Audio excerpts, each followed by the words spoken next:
doing pretty good in the canoe. This is her first time in a canoe. It's not her first time on the water, but in a canoe and a river. She wasn't doing so well in the beginning, but now she's just sleeping. So it's perfect. In the beginning, I thought we were gonna crash, but no, now it's just smooth sailing.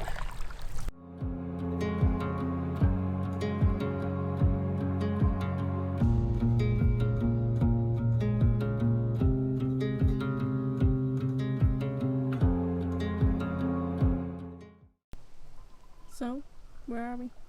I don't know. I'm gonna say we're at Old Wood Road. Was that cabin remains just back there?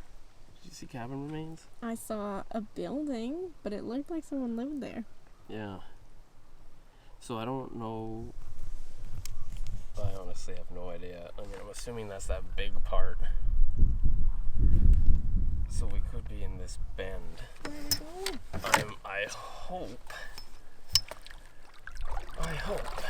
that we're past that big part. I hope that big part on the map, the wide part, is what we already went through, because that one's even wider than the other ones.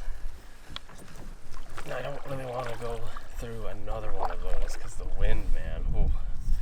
But if we are on these slopes right here, then we're doing good.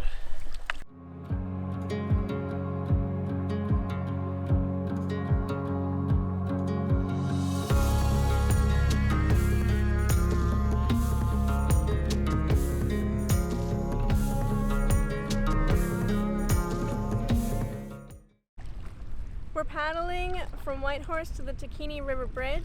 It's only 3 to 4 hours, but it's still a beautiful trip.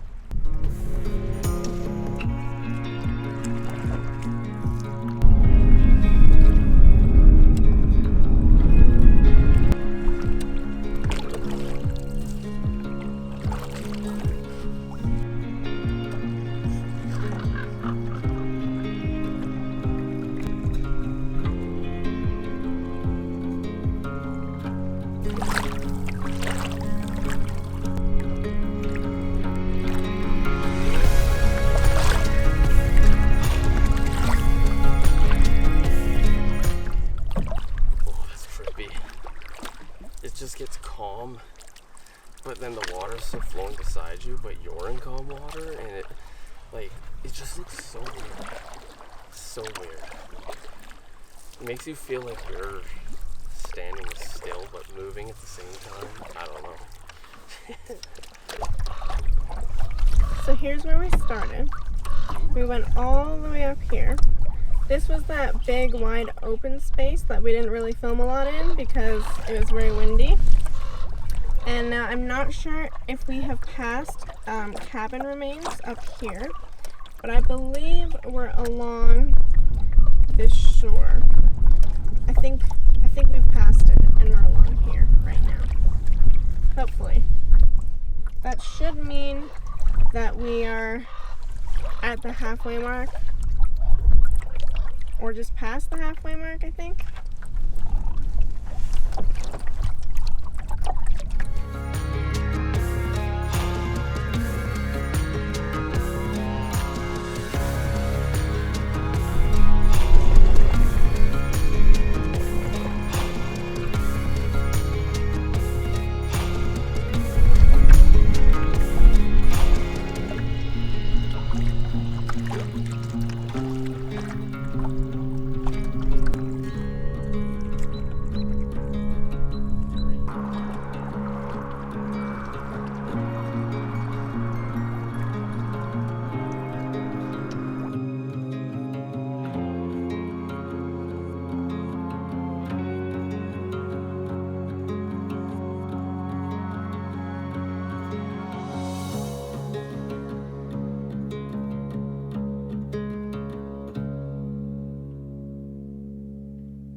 We're back on dry land.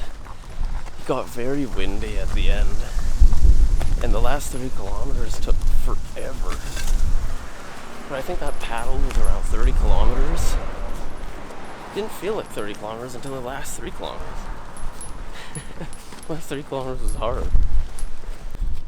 There might be some sand in this water because there were some people that got stuck because they backed up their boat into the water, but they backed up way too far and in a van. We have a video of it. Yeah, they It's backed pretty their stupid. van too far because they were Way trying too to far. float their boat off instead of just They should have just pushing pushed their it boat off. off. And they got stuck. They got stuck. So I got some sand, I think, in there because their tires spit sand up in the water, but oh well. There you go, Aspen. Oh man, I'm thirsty.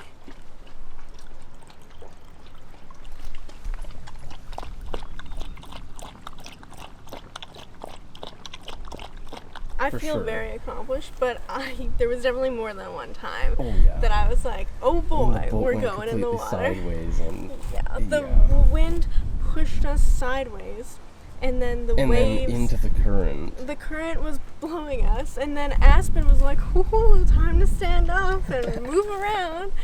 But everything was great. It was honestly amazing. It was amazing. I'd love to it was do beautiful. the full length of it, Yeah. all the way to Dawson City. That would be amazing. I just picked up The Call of the Wild, which is one of my, if not my, favorite books ever. And it was actually, I didn't even know this, but it was based around this area and the Yukon. He didn't live here, but he did visit here, and then when he moved back down, he based these books on around here. And I'm so excited. I haven't read this in forever. There's The Call of the Wild, White Fang, which are really good. And then there's one called The Seawolf, which Yeah, I've never Seawolf. heard of. I'm so excited to read them all.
We're at the Sign Forest in Watson Lake.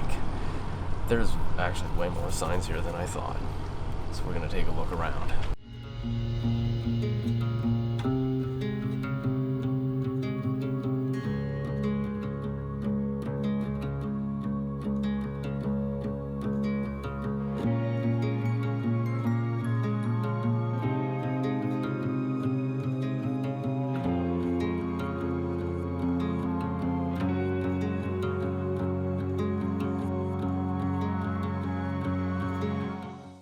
That's pretty cool.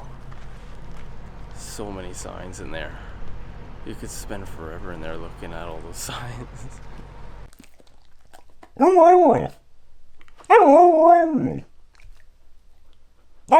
know.